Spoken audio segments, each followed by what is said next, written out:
one game away.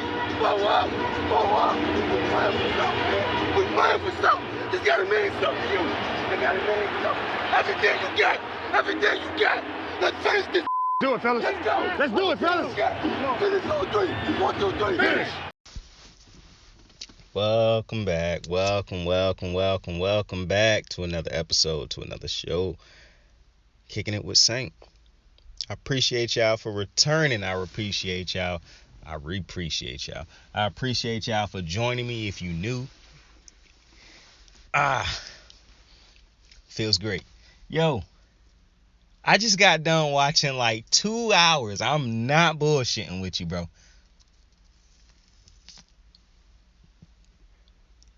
Here's what you gotta understand. When a pothead finds something very entertaining on YouTube, like something that really catch their attention on YouTube, they can sit there, or we can sit there and just be zoned out for that in that shit for a minute. Like, I was supposed to have started recording like an hour and a half ago, but I was on YouTube and I was looking at something called glass blowing. Like, it just randomly came across my feed because I was looking at like statues. It started off as me watching like a video popped up for like the coolest looking restaurants around the world. McDaniels got some extravagant locations around the world. Then it went to like the best looking sculptures and monuments around the world. Some crazy ones out there. Then out of all that, which my mind is always blown when I see statues and shit. Like I saw something called, I think it was called the Golden Bridge. It's like a golden bridge with two fucking hands that look like they holding it up. It looked like something like if like an ancient god stuck their hands out of the ground or something, out of the side of a cliff. It's crazy. It's like some DC Marvel type shit, bro. No, it's like the end of that movie. What's the name of that movie? Cabin in the Woods, where the hand came out at the end of the movie. I think that's the movie where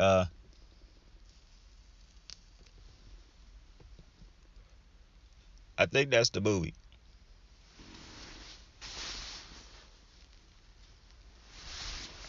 Where the hand came out of the earth at the end of the movie. Maybe I'm wrong. I could be thinking of a different movie, but I think it's Cabin in the Woods.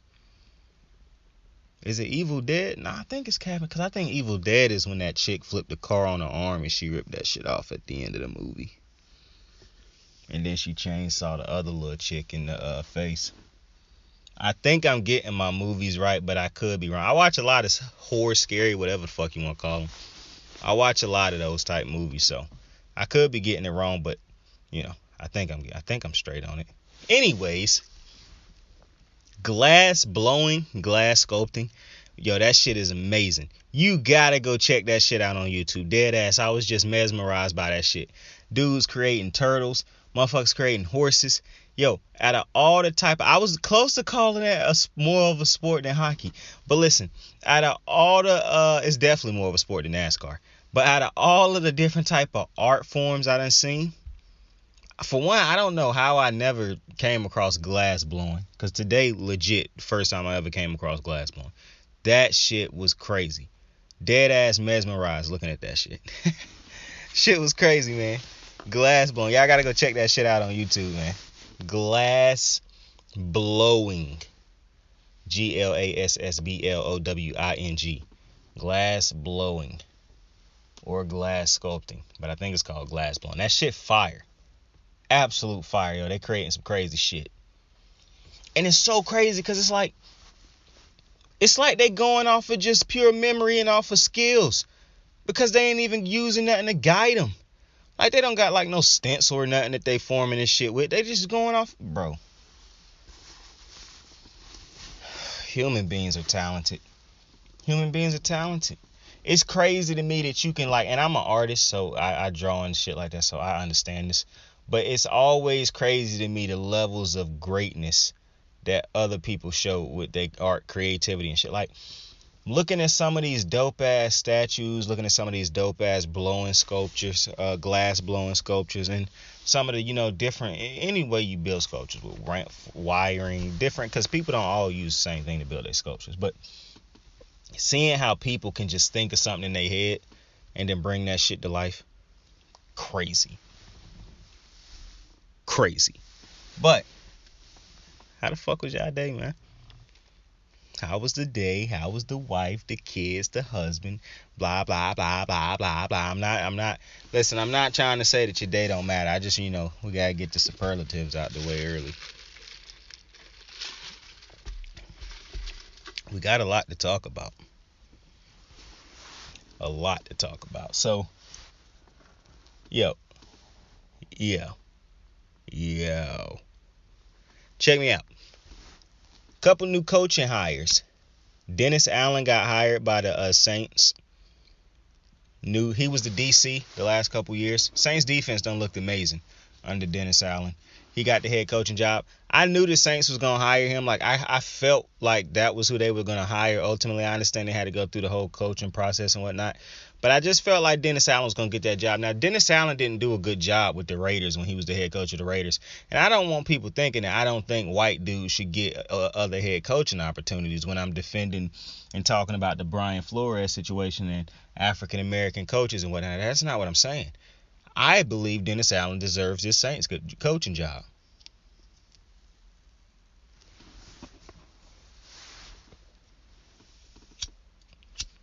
Do I know if Dennis Allen is ready to lead, and be a head coach the second time around? No, I do not. But what I do know is, put in the defensive coaching position, he was phenomenal. And when I'm looking at who I want to make as my next head coach, and even though, yes, Dennis Allen didn't do good his first time around, if I'm thinking about giving him a second chance, I'm looking at what has he done with the defense of the Saints, since that's what he was tasked with over the last couple years. And the Saints defense don't look great. So if you want to give him a job off of that, I'm not mad at that. This is what I would say. The Saints defense is not going to win that division. Well, actually it might, because that division up in the air right now. But I'm not really heavy on the defensive coordinator hire still.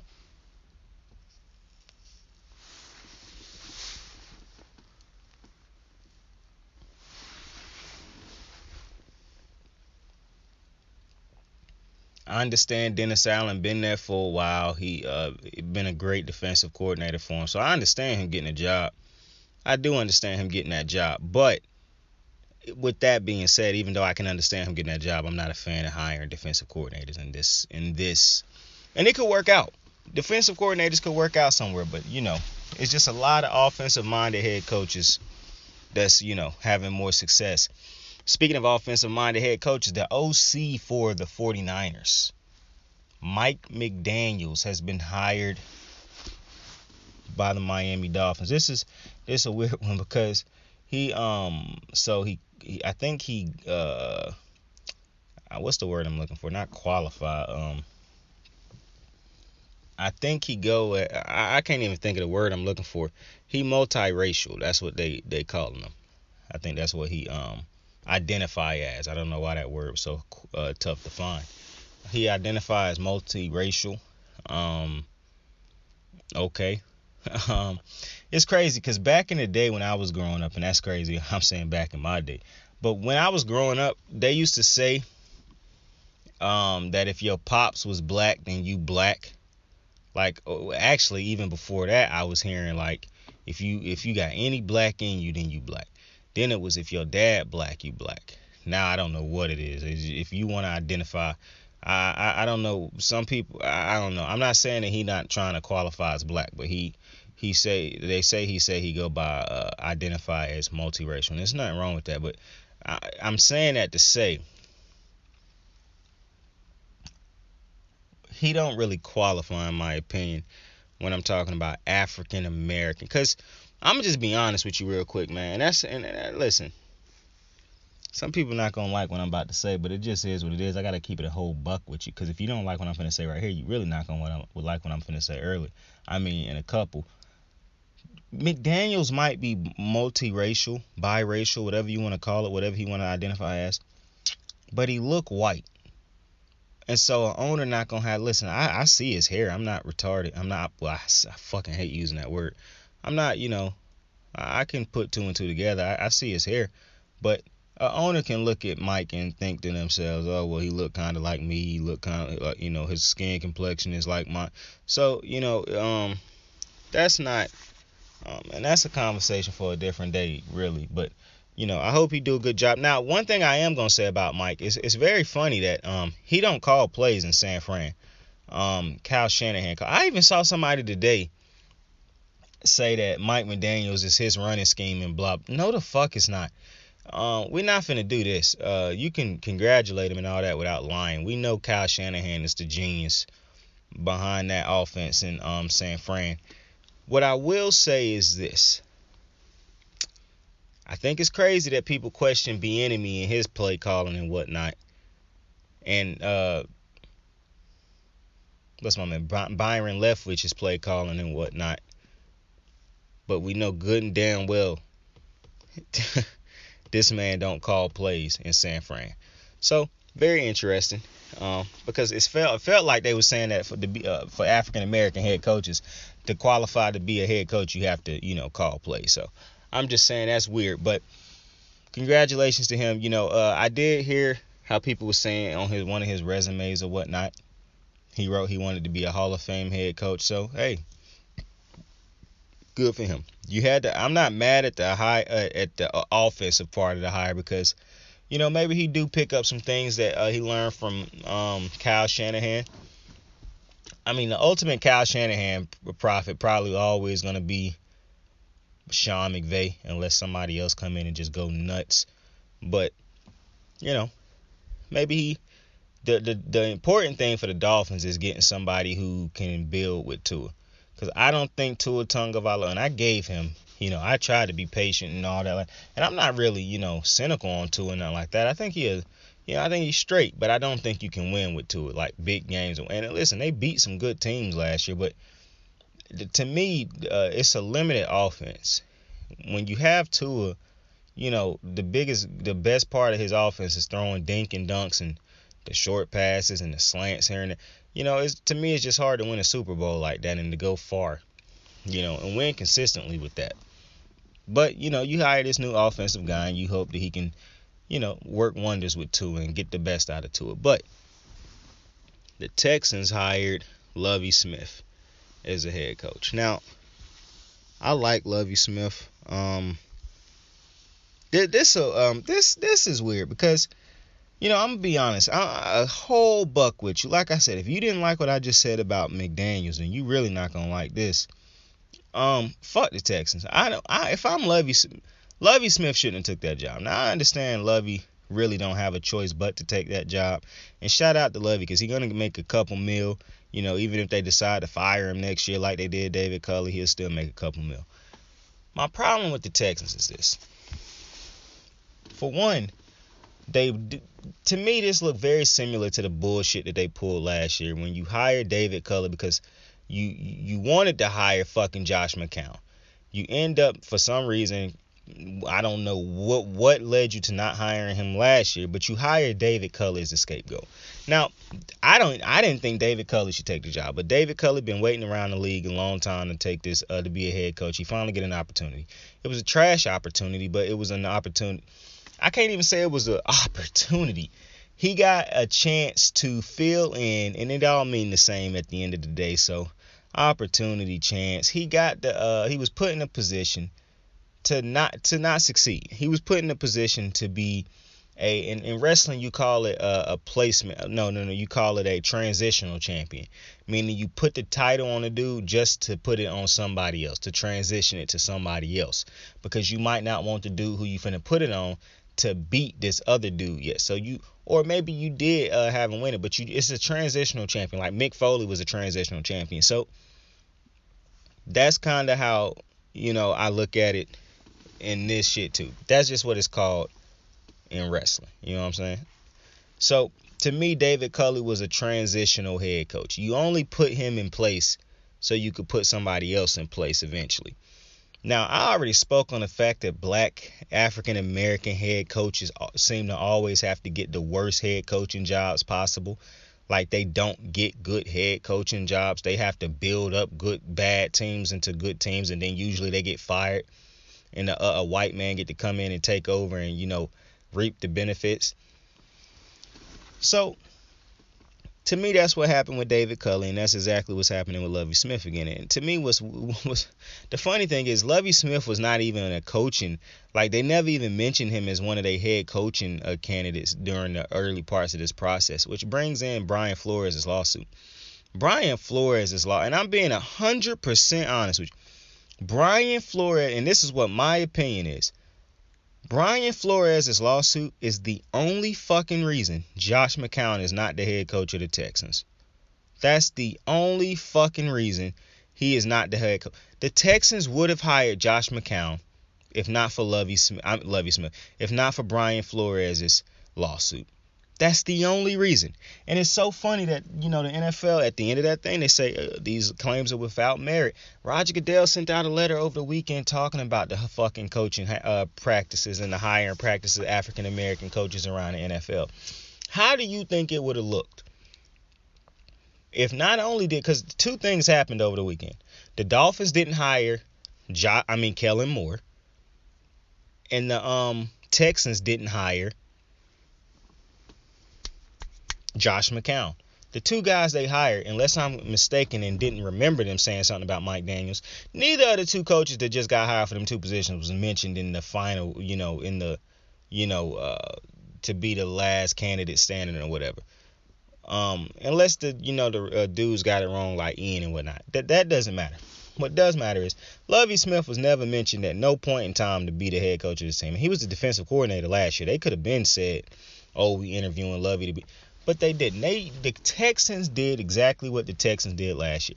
And I'm going to tell you what's funny to me. But not even funny. This is what I think. And this is kind of funny to me. White head coaches or white coaching candidates. I talked about how African American head coaches cannot turn down head coaching opportunities. White assistants and coaching candidates can. That's why That's why what's my man over here in Dallas? Dan Quinn. That's why Dan Quinn can turn down head coaching opportunities and go back to Dallas, because he can wait and sit around and wait for a better one to open up. Which we're going to talk about Dallas in a couple. But black assistants and black coaches around the league cannot wait for better head coaching opportunities to open up. Because for one, they ain't getting that job. It just is what it is. The top organizations ain't hiring African American men to lead their organizations. It just ain't happening. The only one that I can think of is the Pittsburgh Steelers. That's it. If the what's a great thing? If the Rams job opened up today, black man is probably not taking that job. You know what I'm saying? Baltimore Ravens job opened up today, black man probably not getting that job. And so I understand some people now. I understand some people saying Lovie shouldn't even, get this coaching opportunity, blah blah blah. Well, I don't understand that, because for one, Lovie took a Rex Grossman to a Super Bowl, so lost to Peyton Manning. So that's pretty crazy. On top of that, if you really look at Lovie throughout his coaching career, Lovie's problem is Lovie ain't never had a fucking quarterback. If Lovie have a quarterback, I keep telling y'all, quarterbacks can make the difference in a head coach. Look at Zach Taylor, 6-28 or 6-25 before Joe Burrow in the Super Bowl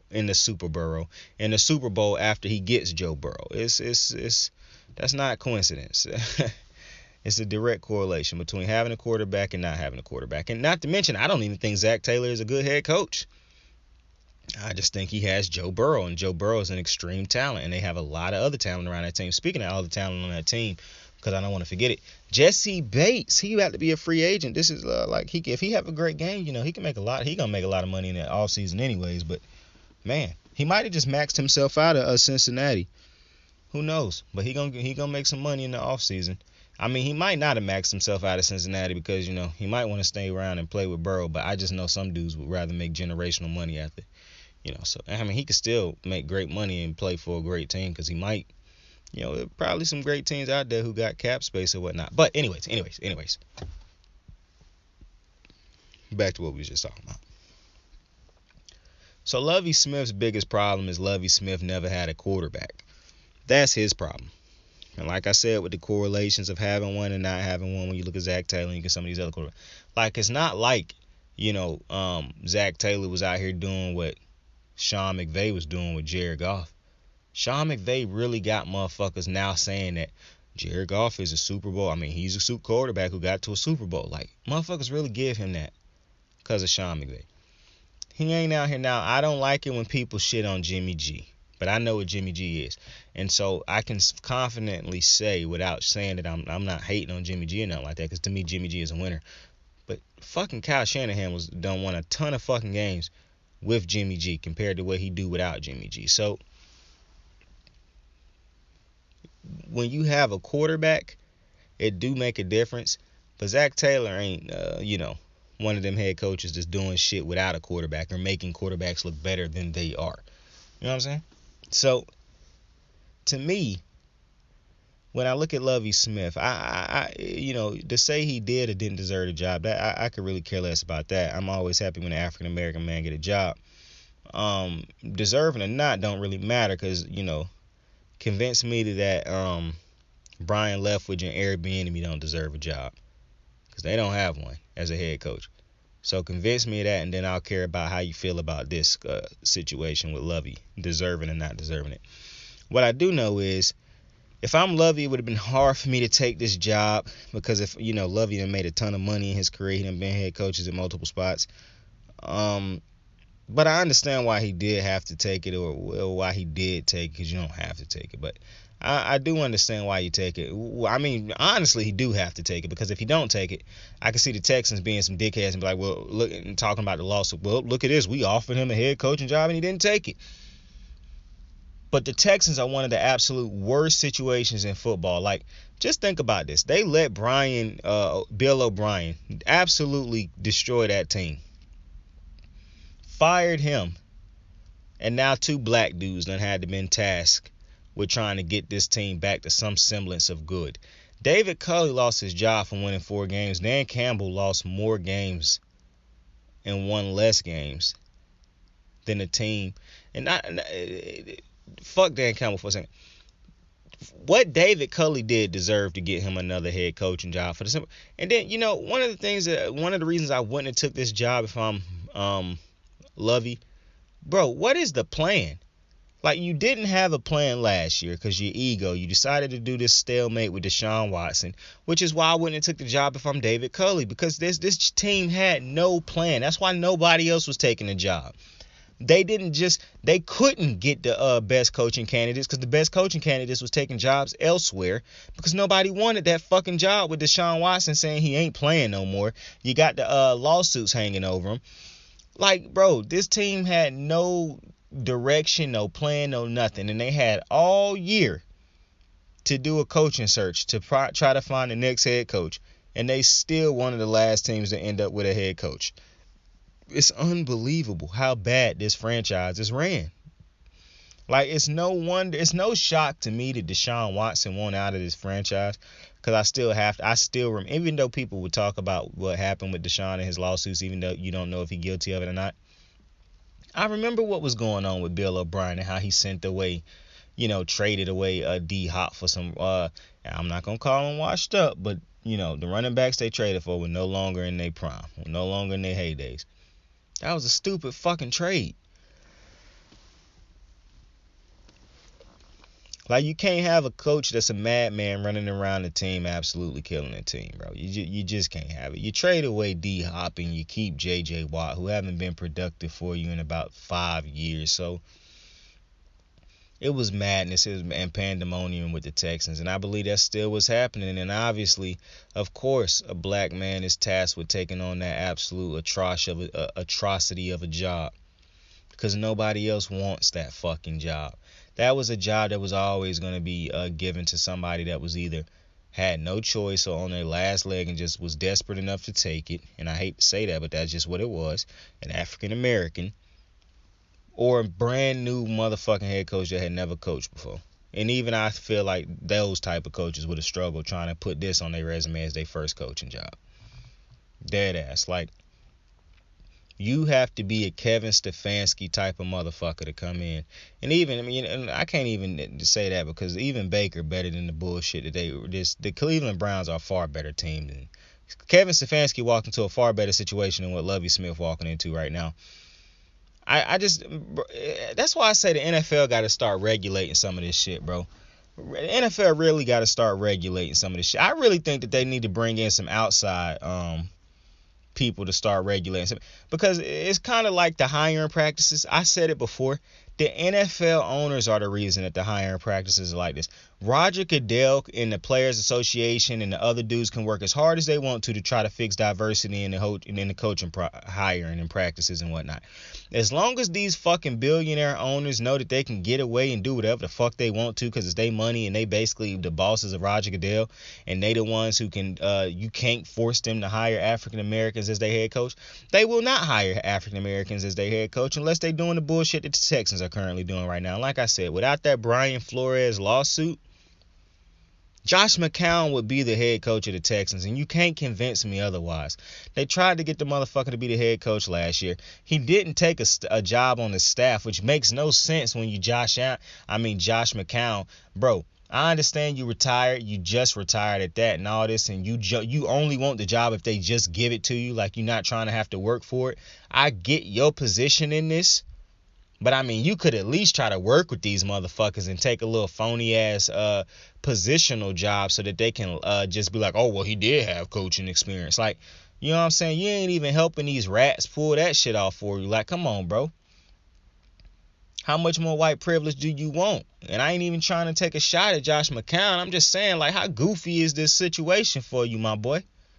If you really want this head coaching job, your ass could have did one little goofy ass year of fake coaching what do you call it? One goofy ass year of fake ass coaching experience, and boom, you would have probably been promoted to the head coach this year. But you don't even want to do that. Like, come on, bro. You fucking up your own white privilege. They trying to help you out and you ain't working with them. They say meet me halfway there and you can't not even halfway. Like, you probably wouldn't even had to do shit throughout the week, just showed up on Sundays.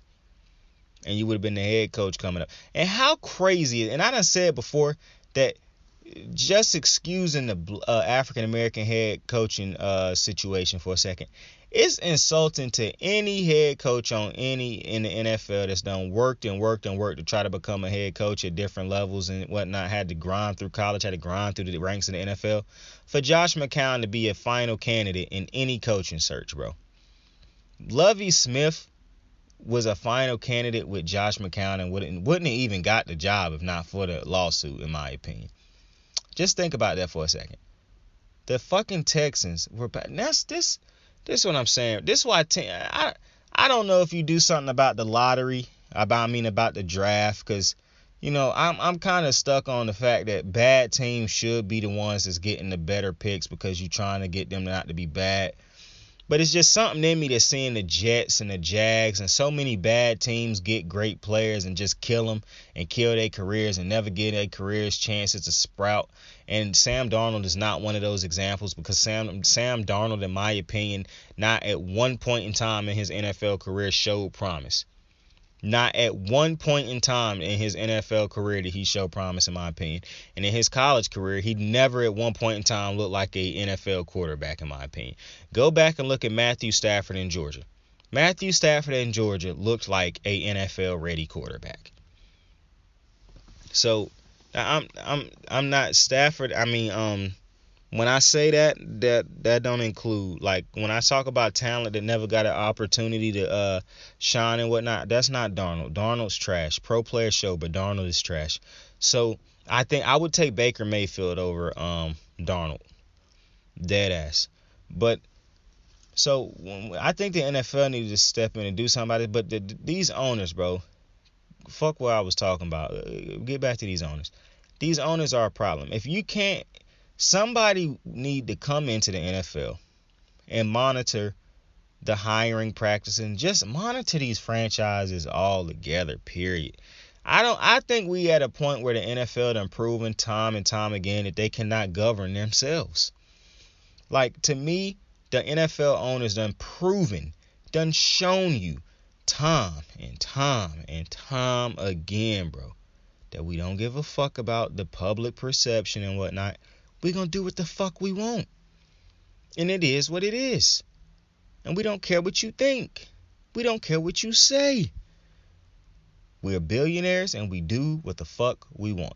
I don't feel like it should continue to be like that. I really feel like, and you got this Rooney Rule because they would not hire and give black people and African American people and people of color and people minorities fair shots at becoming head coaches and having high positions in the front office and whatnot.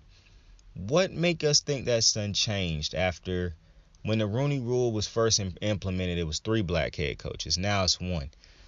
Well, 2 now because Lovie. So, to me, I just think it's time. We should be past allowing these old white dudes to regulate themselves, bro, to govern themselves, to think that they're going to continue to do what's right, what's morally correct and whatnot. That's putting a lot of faith in some I was finna say some shit. We putting a lot of faith in motherfuckers who keep showing us who they are. And I don't understand that. You know, I done heard people say insanity is doing the same thing over and over again and expecting the same result. Well, what the fuck is stupidity? Because it's just absolutely stupid to me at this point for us to continue to believe that these owners, and I'm not talking about the people who don't think the owners are doing that wrong. I'm not talking about the racists out there. Obviously, I know you racists out there gonna agree with the owners and shit. I'm talking about the people out there who keep thinking and talking about how the owners got to do this. Why do we expect these owners to be good people when they done shown us time and time again that they are not good people? They care about one thing, the bottom dollar, the bottom line. How much coming in, how much going. That's all they care about. They don't care about human beings unless the human being can make them money. And once they feel like you can't make them no money no more, they wipe their hands with you. That's why it's hard for me to take any of these relationships too serious when these owners talk about how much they love this player and that player and whatnot, because I know it's not real. I know that's how billionaires and shit done been trained to talk, because they done had so many people help them make money. You just done been programmed. It's like when people win awards nowadays, the first thing I want to do is thank God, and all the programs, all the speeches sound the same. Because people done been programmed to get the same damn speech. That's why when you hear somebody come out the box with some random ass speech and shit, it's always weird or it's a spectacle. Now, I don't watch award shows no more, so, I don't remember the last award show that I watched. When I was growing up, award shows was all the rave. Nowadays, not so much. I think I stopped watching award shows when I watched the BET Awards and the MTV Awards one year. And I didn't know a single fucking song that was on neither award show. And I didn't know a single artist that was on neither award show. Now, I might know some of the artists that were on them now, but I didn't know them back then. And so I was like, yeah, I think that's it for me. Or maybe it wasn't even that. Maybe it was just I got old to the point where I just was like, yeah, I just don't sit down and watch. I don't sit down and watch too much TV anyways nowadays unless it's football games. And even nowadays I'm on the move when I'm watching that because, there's so many phone apps you can get on your phone to watch games and shit while you're on the move. So, we in an environment and in a society where I feel like we always got to be on the move. So, it just is what it is with that. But back to the fucking Texans, because this episode going to be a long one dealing with the Texans, bro. The Texans going to get they just doing this one.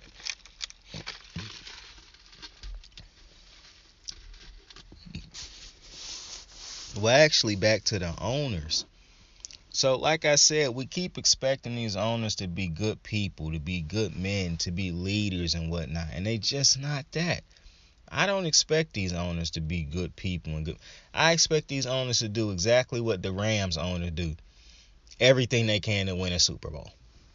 That's it. And doing everything you can to win a Super Bowl don't have nothing to do with being a nice, kind, hearted person. So they don't care about no Rooney Rule. Now, what's funny is, in the same breath of saying they think they doing the best they can to win by hiring just these white dudes, they don't even probably realize, or maybe they do realize, the racist bias is coming out in them situations where they just keep thinking that a white dude is the best chance for their teams.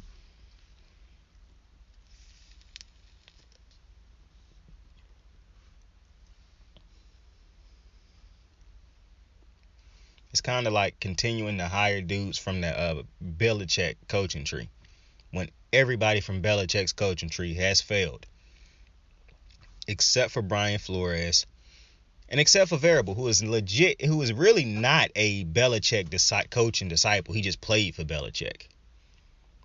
Yet people don't keep hiring Andy Reid coaching staff when his coaching tree, almost every disciple under Andy Reid who done had multiple years as coaches done been to a Super Bowl. John Harbaugh's won one. Doug Peterson's won one. Ron Rivera has been to one. I'm probably forgetting another Andy Reid disciple out there somewhere. But Bieniemy can't get a job. Crazy, huh? Yeah, y'all had to know what that was leading to. Y'all had to know what that was leading to once I brought up both of them coaching trees. Because you know who I'm bringing up now? I don't understand how Andy Reid's coaching tree can be so successful, but Bieniemy can't get a job. And I don't understand how Belichick's coaching tree can be so fucking piss poor, but Josh fucking McDaniels get that Raiders job. That really just pisses me off, man. I'm telling you, it don't piss me off to the point where it's ruining my day or nothing like that. But it just really, to me, Brian Flores should be able to show that right there and win his case. Now, listen, I understand this case going to be bigger than just, what we basically can see with our own two fucking eyes. It's going to be about having proven facts and showing facts and things of that nature. I understand that type shit. But listen, man, the fact that Eric Bieniemy can still be sitting on that Chiefs coaching staff right now because he cannot get a head coaching job. But Josh McDaniels almost got another head coaching job a couple years ago, was able to turn them motherfuckers down and break his word last minute and still get a head coaching job this year is insane.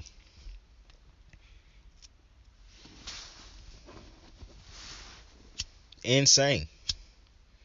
And we want to talk about Carson Wentz over there, with the because I'm tired of it. We want to talk about Carson Wentz over there, right? With the coach. You want to blame him for everything? Well, how long we going to give Frank Wright to keep fucking failing in Indy? Keep coming up short in Indy? Because if an African-American man kept coming up short like this, they would have replaced him. Oh, you want an example? Mark Jackson. He kept coming up short with a good Golden State team, and people was like, well, if we just want to get this team over the hump, we got to hire somebody else. They hired Steve Kerr to get them over that hump.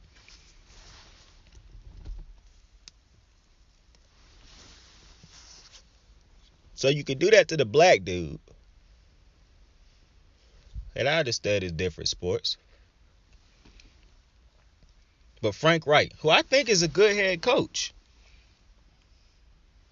Good head coach. But essentially with more continue to fail and come up short. But Brian Flores lost his job, and he done basically almost had the same amount of success if you take away the tip. Because Brian Flores had a double-digit win season last year. Frank Wright started the season bad, just like the Dolphins. Dude missed the playoffs by losing to the Jags. You can blame Carson all you want to. Frank Wright got hands in that. Frank Wright and them boys should have won their playoff game last year against the Bills. People gonna blame what? Who people gonna blame? Phillip Rivers.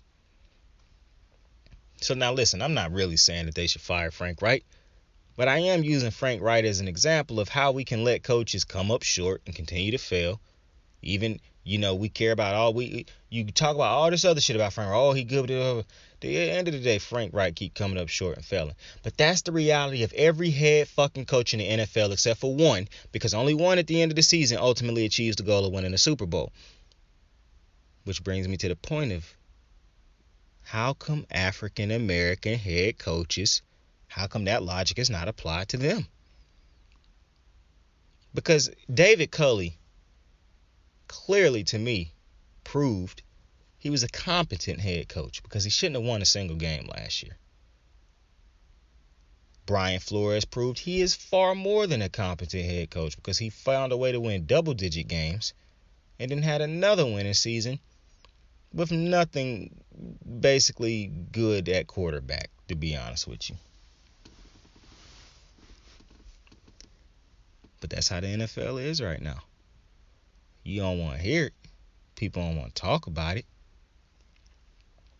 But it is what it is. And I'm telling you, if not for the Brian Flores lawsuit, Josh McCown would be the head coach of the Texans. I can't get the fucking team. Of the Houston Texans right now. A dude who ain't never coached college, ain't never coached in the NFL. I don't even think that motherfucker is a head coach on that high school team he coaching with. I think he the quarterback coach. He was a finalist for the Houston Texans head coaching job. Just let that shit sink in, man. Let that shit sink in. That's unbelievably crazy. Like, that's absolutely crazy. And think about this. I almost got the job last year. Fresh off of retirement. Like, this ain't the NBA, bro. Like, not to mention, in the NBA, where a black man could probably lose his retire and become a head coach, that shit's not happening in the NFL. Shit's not happening in the NFL. I agree with what Chauncey said about the NFL being more ahead of it.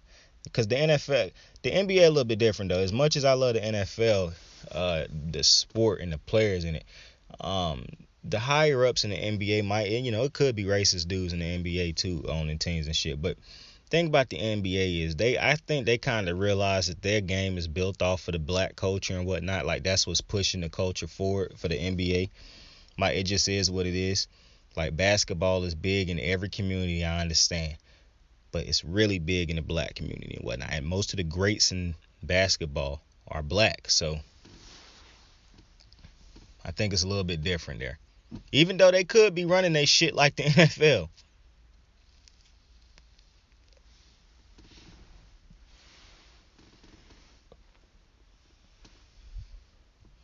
But I'm done talking about that. I want to talk about something else. I want to talk about this motherfucker. Well, actually, let me talk about Jerry real fast. Jerry Jones, I just saw the interview where Jerry Jones said Mike know that he won't be coaching this team forever, or I think he said somebody else would be coaching. The gist of it was he basically said Mike know that somebody else he won't be the head coach there forever. Yo, Jerry, why would you say that about your current head coach, bro? Even if you is thinking about firing him eventually, why would you say that out loud? This is exactly why the Cowboys cannot find a way to succeed. Their owner can't find a way to shut the fuck up and let the players be players and him just be the fucking owner. Stand back in your press box like all the other owners, man. Let the people who employed do their jobs.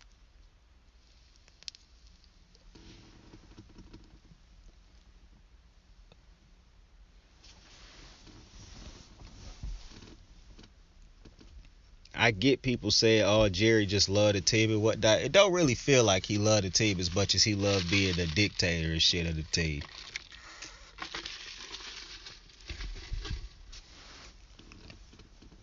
You know what I'm saying? And maybe Jerry just trying to get his team back to the glory days, but it just feel like Jerry take multiple steps backwards. And listen, they got some pretty good drafting. Now, I really couldn't explain. Well, I could explain to you when I do different type of breakdowns over the off season, how teams can get better next season. One of the biggest things for the Cowboys is they're gonna have to learn how to beat good teams. Even though you play in a shitty division that really don't give you no type of competition unless you bad too, so you play down to their level. Coming out of your team's division really ain't like going through a gauntlet, like say the NFC West or the NFC or the AFC North or the AFC West for that matter. Like, those are gauntlet style type divisions with multiple good teams that you got to get through to win that division. The Cowboys don't go through that. That's a cakewalk division, much like the Packers division.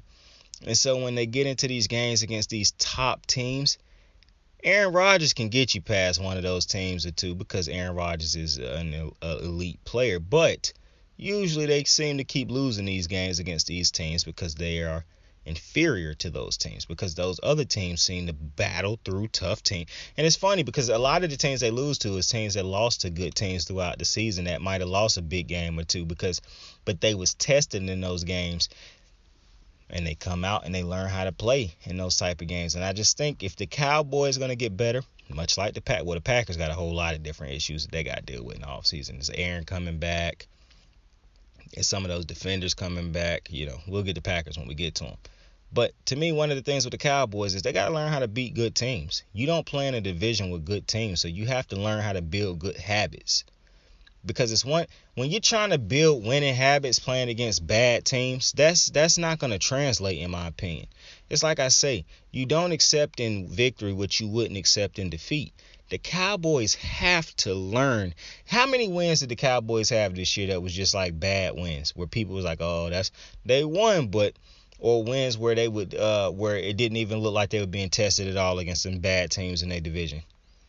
You can only have those so long before you actually get tested. It's like when you see superheroes fight against all these trash ass villains for so long, then they go up against the main villain and they get their ass whooped. But then they learn from that experience and come back the next episode and beat them. But that's kind of what this is. The Cowboys have to learn how to build, and I don't know how we ended up getting to the Cowboys when we was talking about Jerry. But the Cowboys got to learn how to build better winning habits, bro. So just because you beating up on these sorry-ass teams in your division, if you building winning habits, they translate. You can take winning habits on the road. You can use them at home. Because for one, the Cowboys shouldn't be losing home games in the playoffs, especially if you have the better quarterback. You think you have the better quarterback when it comes to Dak and Jimmy Garoppolo. Like, you just can't. You know what I'm saying? Can't be losing that game. Now, I did think that the 49ers were going to win that game, but that was because of, much like I just said, the Cowboys don't build winning habits. And so when they go up against winning teams, better teams, it's hard to pick them to win those games. Because you look at them beat up on these sorry teams in their division, you're like, yeah, that's cool. But what did they do? I mean, Arizona was struggling down the stretch. And if you remember, before I said it, I said the Cowboys will end the season with, I think, 13 to 12 wins. And I was like, the biggest reason I'm saying that is because I don't know about that Cardinals game. I think they can beat the Cardinals based off of how they beating up on these sorry teams in their division. But I can also see them absolutely laying an egg on that against the Cardinals. And what did they do? Lay an egg against the Cardinals. Try to get competitive at the end of the game when it was already over. And that was a team that struggled. The only team that they looked good against was Dallas. They finished off the season struggling. Ended the fucking playoffs struggling. Hell, Kyler Murray started off the Pro Bowl struggling.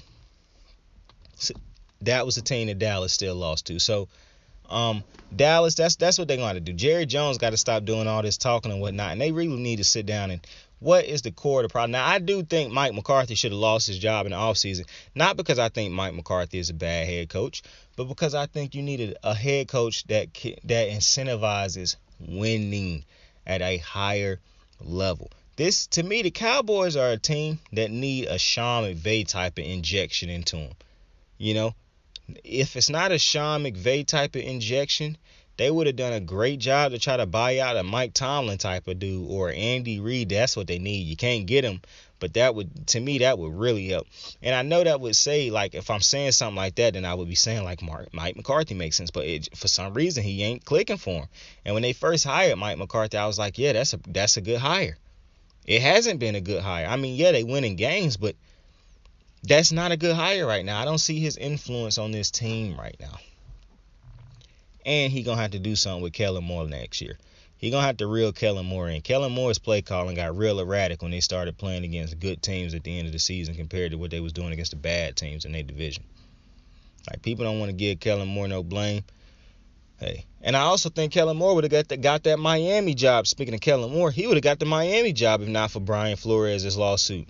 Now, I'm not as heavy on that one as I am on the Josh McCown, because I don't know for a fact, but I'm about 99.9% sure, just off of all the shit I read and hearing the different type of analysts and insiders talk about, Josh McCown was getting that fucking job if not for this lawsuit. I don't give a fuck. It's like I saw it on First Take, and I don't even watch First Take, but I watched it. Michael Irvin has said these fucking owners or something must have had a call around the league, sent something through the ether or something. I agree. I said that's what they was gonna do anyways after the lawsuit. I already knew what they was about to be on. They was gonna band together and listen. What's funny is they probably still at the end of the day was like, man, we still don't have to fucking hire an African American. You know what I'm saying? Because these billionaires, you can't force these billionaires to do nothing unless you start to regulate the NFL with outside people who ain't got nothing on the line. Their only job is to make sure shit remains fair and balanced between minorities and people of color and all that type shit. That's what the NFL need. Like I said, you can no longer let the NFL self-regulate and self-regulate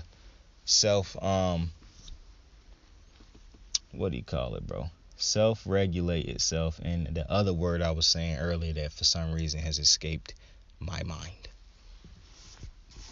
But yeah, so I don't understand why hopping back to Jerry real fast, don't really understand why Jerry would say that about Mike McCarthy. If I'm Mike McCarthy, I mean, why would you have your fucking head coach looking over his back at his D coordinator now? And it's real funny to me that Dan Campbell had, like, for some reason, Dan Campbell's one good resurgence year as coaching the defense, not the entire team, just the defense, and he did a damn good job with that defense this year. But now, because he did a good job with the defense, now people done forgot all them years he done had with the Falcons after that Super Bowl run. Like, people only remember that he got to the Super Bowl and his year with the Cowboys this year, but none of that shit in between. That's funny.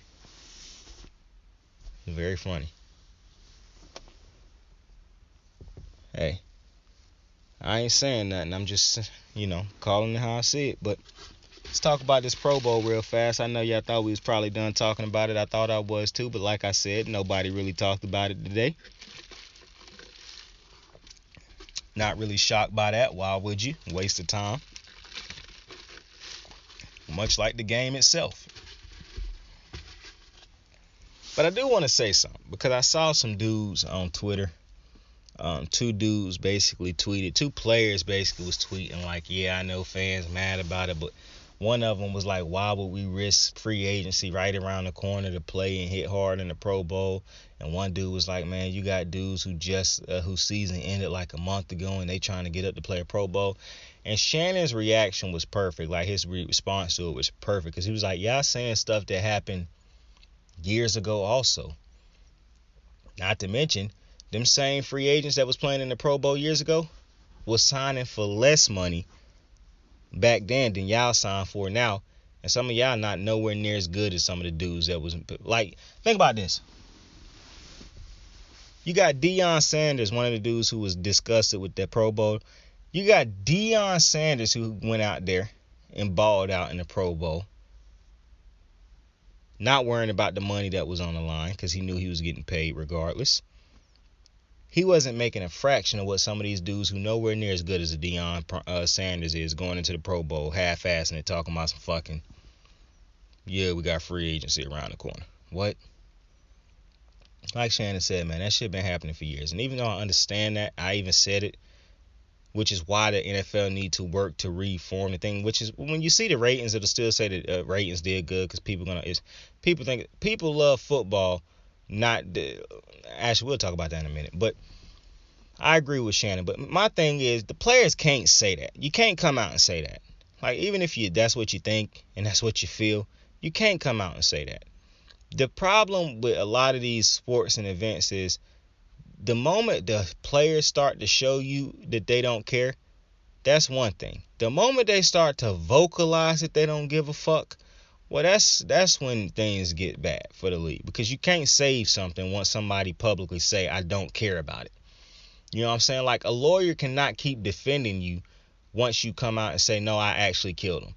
Like, now we got to work to find out, okay, we can no longer say the motherfucker didn't kill him. Now we got to figure out how to lie about it and say, like, he accidentally killed him or didn't mean to kill him. You know what I'm saying? Like, I can say that you didn't kill the motherfucker as long as I want to. But as soon as you come out and say, even if motherfuckers think that they know 100% for a fact that you did it, until they actually show the video of you doing the shit. No, even if they show a video, I can keep saying, oh, it don't look. Until you come out and say, I did it. After you do that, I can no longer say, okay, well, he didn't do it because you already said you did it. So that's to make a long story short, like Shannon's saying, a short story long. A player can't come out and say that shit, because as soon as you come out and say that, the fans are instantly going to not fucking care no more. And then that's when you really will start to hurt, because why would fans continue to tune in for a game in which they might think that you don't care, but then when you come out and say you don't care, okay, now why would the fans keep looking? Like, one thing I don't understand is when people test how far somebody will go. What are you doing? You want to test these fans on if they'll really stop watching or not? Because it will happen. And so the NFL need to just go ahead and restructure this thing. I'm not big yet, so they have probably not even sniffed my Pro Bowl ideas, even though my Pro Bowl weekend ideas are absolute money. Like, I got a straight face right now. Like, my Pro Bowl ideas is absolute money, bro. Absolute money. The NFL get my ideas and they be balling. Absolute rolling in dough. It is what it is. But I got to find some way to get the NFL my ideas. But you can't come out and say what those two dudes said. You just can't. And so that was my Pro Bowl speech on that.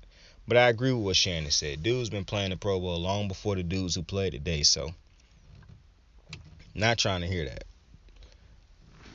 But I want to hold up real fast.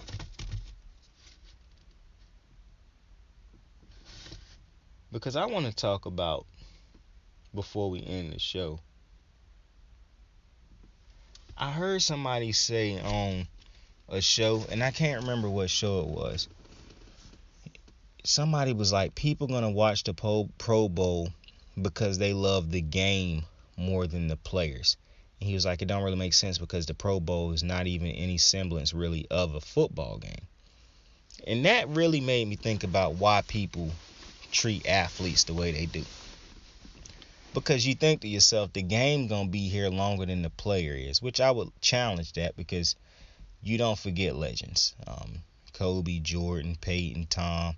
You don't Barry Bonds, Tiger Woods, Muhammad Ali, Mike Tyson, Jackie Robinson, not Sammy Sosa. I didn't mean to say Sammy Sosa. Willie Mays. You remember Lionel Messi. You remember the greats. So I would challenge people to reassess your love of the game. I understand an athlete saying love for the game because playing that game is what's providing them a different type of lifestyle. It's putting them in a different tax bracket. So I can understand an athlete talking about his love for the game. A fan saying that they love the game more than the player makes absolutely no sense to me. Because you wouldn't sit down and watch a football game with a bunch of Joes, like with a bunch of nobodies, with a bunch of bad players. You wouldn't sit and watch that. It's already been proven that people don't want to watch bad play. That's why the NFL kept creating rules to protect quarterbacks, because we had started having a year where it was a shit ton of great quarterbacks wasn't in, and people stopped watching because they don't want to watch bad quarterback play. Now imagine not just bad quarterback play, bad play everywhere. You don't want to sit down and watch that. You don't want to sit down and watch a game full of nobodies in basketball and shit. You watch basketball because you love those players. The dudes who play the game that you love. They are what you love. If there was no LeBron James, Michael Jordan, Peyton Manning, Tom Brady, Messi, Kobe, just think of all the great players. Poppy, Jeter. Like, think of all the legendary players who played these sports that we love.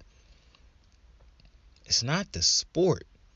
Yeah, we might like the concept of football and basketball and baseball and soccer. It's the execution of it that we love. The player that's executing it more specifically that we love. So what I would challenge people to do is reassess your love.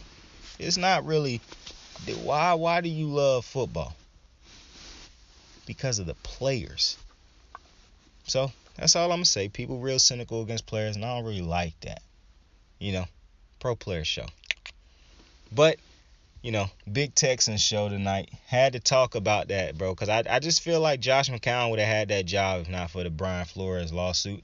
And I feel like Kellen Moore could have possibly had that job more than likely if not for in Miami. If not for. But they probably. So either way, hey, I hope y'all have a dope fucking day. Dope night. Dope afternoon. Whatever point in time. Yo, I found this new hair product called Bella Curls. The container for it looked fire and it smelled good. And I found this new beard oil for my beard. But I can't wait till my beard gets super thick, bro. I really can't. But the fucking stuff that I found for my hair is absolutely amazing. This shit Bella Curls is unbelievable. I thought Pantene Gold was the best shit I was gonna find for my hair. No, this Bella Curls is just as great, and if not better. It accentuates my curls, bro, cause like I got curly hair, and so it's like, and I use a headband now when I go to sleep at night, cause I used to have locks. I didn't put nothing on my hair, so I went from waves to locks to nappy throwback. No, I went from waves, afro, to locks. Then I cut my locks, but I didn't cut my hair off. I just cut the locks and like untangled some of them. And so I basically, but then I kind of did trim it down a little bit. So I had like, I cut it a little too short. I cut it shorter than what I actually wanted it to cut it to. But it was still basically from now. But my hair always done been curly, even when I had locks. And so I didn't really know what to do with it. Now, the way this fucking hair stuff, this Bella Curls, is doing my fucking hair, like how it's accentuating my fucking curls and how it's got my shit feeling and wavy and shit like that. Like, cause my hair real long right now. And so I just been letting it grow. Like, it's been growing since I cut my locks. This shit probably been growing like this for about 2 years now. And so this is the best it's done ever felt since I done cut it with this Bella Curls. With all the products I done used since my hair done been real long, trying to get my curls to get, more accentuated and more, to get them to pop more, bro. This shit that's done work the best, bro. So shout out Bella Curls, bro. I ain't got sponsored by them or nothing like that, but I was thinking about it and I was like, yo, it's a great hair product. But I appreciate y'all for joining me, man. Tell somebody you fuck with them. Tell somebody you love them. Tell somebody to have a dope fucking day. And you have a dope fucking day. Saying out. Hey, right out. Got my niggas in the bag blowing white out. We gon' bump this shit real deep into the night out. Keep it 199, just ain't my style. Sing the time, staring out the window of the night route. They never ever understood for the most part. Hey, wonder how them niggas treated Mozart.